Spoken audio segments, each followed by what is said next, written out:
ganito po. Naglilinis po kasi ako ng CR. Tapos, paglabas ko po, narinig ko po si Ma'am Lorena at saka po si Sir Tristan na nag-uusap. Medyo malabo po yung pagkakasabi po ni Ma'am Lorena eh. Pero ang sabi po niya, malaki daw po yung kasalanan niya sa lahat kasi pinaniwala daw po niya na siya si Lorena Herrera. Tapos meron daw po siyang malaking sikreto na hindi masabi-sabi kay Sir Wilfred. At ito pa, ma'am, nagtatanong po siya kung susuko na lang daw po siya sa mga pulis. Parang may tinataguan po talaga siya, ma'am eh. Kung hindi po kayo kriminal talaga yung magkapatid na yun. I knew it. Oh, pare. Nakaschedule na pala yung fitting ko para sa kasal mo. Okay, good. Basta, ganda mo yung best man speech mo. Hindi, pababayad ko sa'yo yan. Ano naman? Pero pare, seriously, hindi ko alam na makakaramdam ulit ako ng ganito. Remember my wedding day with Joy? Man, I was at my happiest. But this one with Lorena, it's different. I'm more excited and I can't believe I can even be happier. Kaya excited ako na iharap siya sa altar sa inyong lahat. As husband and wife. I think she deserves that. Alam mo, matagal na akong may kutob na hindi talaga Lorena Herrera yung totoong pangalan niya. What else, Jeneline? Did she mention any crime? Pangalan kung kanino siya nakagawa ng masama? Wala naman ako siyang nabanggit, ma'am.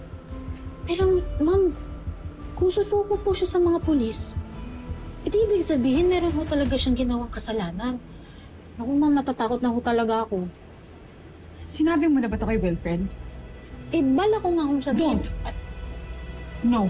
Huwag mong sasabihin kay Wilfred. Ako na yung bahala magsabi sa kanya. Nasa pare. Sobrang happy for you. Alam mo na yun. So, paano pala yung budget sa pagpapakasal ngayon? I'm sure, ang dami yung guest. Well, hindi naman kami over budget, pero mas marami nga akong guest sa side ko eh. Wala namang pamilya sa Lorena. Just Leah and her brother. Which reminds me, siya ang other best man ko. Okay lang. Pero sa'yo pa rin yung speech. Okay na yun, pare. Walang problema doon. So, meron pa palang kapatid si Lorena? Yes. Actually, recently lang. Matagal na nag-iwalay eh. But, alam mo, dapat si Lorena magkwento sa'yo. It's her story to tell. Asus, hindi na, pare. Hindi rin naman ako magtatanong pa. O, basta pare, uunahan ko na sila. Ha? Babatiin na kita.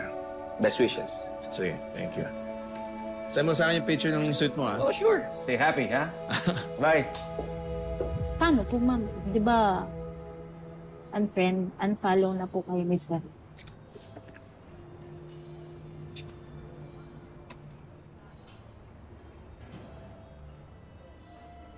This is for you. For the info that you gave me. Wala pong anuman. Pero, ang gusto ko, maging sikreto muna nating dalawa to. Okay? Huwag mong sasabihin kahit kanino, lalo na kay Wilfred. At huwag ka magpapahalata kay Lorena na may alam ka. Naintindihan?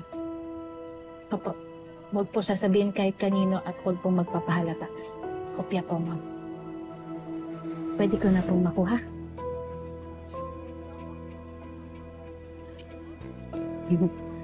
Thank you po. Hindi mo papadala na ako. Pero, ma'am, paano po si Sir Wilfred tsaka po si Ma'am Amber? Hindi ko kaya may gawin sa kanila si Ma'am Lorena? I told you. I'll take care of everything. Basta ang gusto ko, sekreto muna nating dalawa to. Okay? That way, you and Wilfred's family will be safe. Ay po.